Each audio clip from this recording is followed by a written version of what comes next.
Okay, so question 5, and you're told in this question you can take pi to be 3.14 or use the pi button on the calculator. Either one is fine.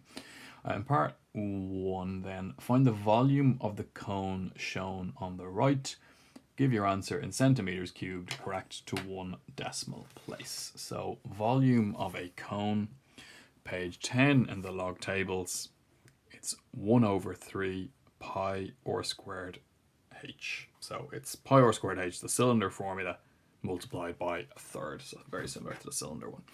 So part 1, volume, 1 over 3 pi r squared h. Question tells me to use the pi button on the calculator or 3.14. So 1 over 3 by 3.14 by radius is marked in. So that's 6 squared, and the height is 8.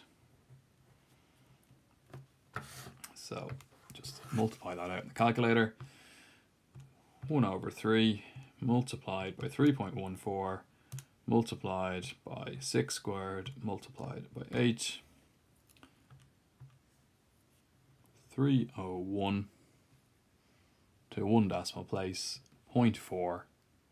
Now if you want, you can write the 0.44 and then kind of show them you doing the rounding off, show you know how to do it.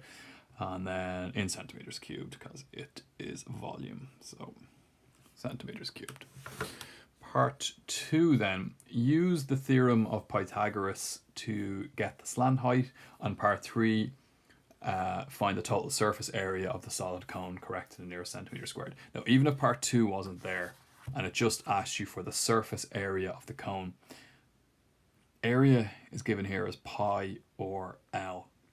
Okay, so or is radius, pi is pi, L is the slant length. So to get the surface area, certainly the curved surface area of a cone, you need this dimension here, what's called the slant length. I'm not given that in the question, all right? But if you look in the question here, this is marked on as a right angle, okay? And that height you're given should always be the perpendicular height, so should always make a right angle with the radius, all right? And in a cone, or in what's called a right angle cone, which is the only type of cone you're going to be asked to answer questions about in an exam, the perpendicular height, the radius, and the slant length form a right angle triangle. So you can use Pythagoras when you have 2 dimensions and you're looking for a third. So I know the height is 8, I know the radius is 4, I'm looking for the slant length. So right angle triangle, no 2 sides, looking for a third. That's Pythagoras. Okay, Pythagoras, I would say you should probably remember. You've been using it quite a lot since junior cert, but it's here in the log tables. Okay, it appears in the log tables as c squared equals a squared plus b squared.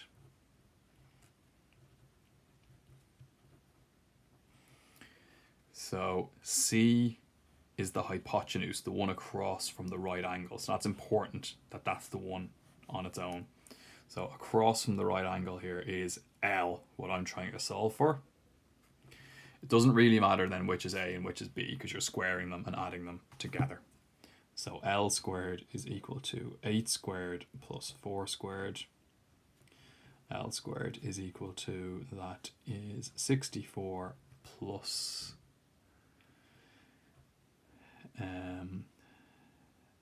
I got the, yeah, sorry, the radius here should be 6. So that should be 6 squared, and that should be 36. So 64 plus 36 is 100. So the slant length is 10 centimeters, and that's my answer for part 2. All right, so that doesn't appear in the log tables with the cone formulas. You need to remember that relationship exists between the height, radius, and slant length of a cone, because they will often do it in a question. They will give you 2 of them. You will need the third one for one of the parts of the question, so you need to use Pythagoras to figure it out. They might prompt you like they did in this question, or they might expect you just to know that and know to use that. So just kind of lodge that in your head that exists. it comes up in quite a lot of questions where cones are involved. All right. Another then slightly tricky thing on this question here is part 3 asks you for the total surface area of a cone. Now, on this page 10 here, if you look up the top, it says, in the following, A represents the curved surface area. So all these formulas you have are just for the curved surface area. So on a cylinder, say, what's kind of wrapped around there is curved surface. But you've got a flat circle on the top and the bottom. So if you're asked for the total surface of a cylinder, surface area of a cylinder, you'd need to use this formula here, but also add on the area of a circle on top and bottom.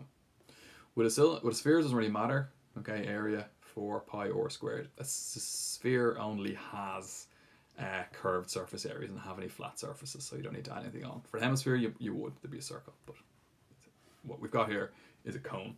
So this formula is just the curved surface area. So the curved surface area is just this.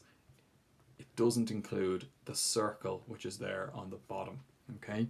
So the total surface area of a cone is the curved surface area, which is the formula which is there on page 10, but it's also the area of the circle on the bottom. And the area of a circle is pi r squared. So look, you just need to be careful of that. This question might ask you for curved surface area, it might ask you for total surface area. Just know that that's what those area formulas are for, and you might need to add a circle or circles on. Okay, again, comes up a fair bit, so it is worth spending a bit of time on it and making sure you remember it. So total surface area of this shape then. So curved surface area, the formula there on that page is pi r L. And then I'm going to be adding on pi r squared. So curved surface area. Pi in this question I'm using 3.14. Radius of this cone is 6. Slant length I've figured out is 10 plus 3.14. The circle on the bottom has a radius of 6 as well. So it'll be 3.14 by 6 squared. So I'd work out the two of these separately and then add them, just in case I made a mistake on one of them. So 3.14 by 6 by 10 is 188.4 plus 3.14 multiplied by 6 squared is 113.04. And if I add those together, if I add those together, 301.44. This is surface area. It's area, so it will be centimeters squared. And there's your answer for part 3.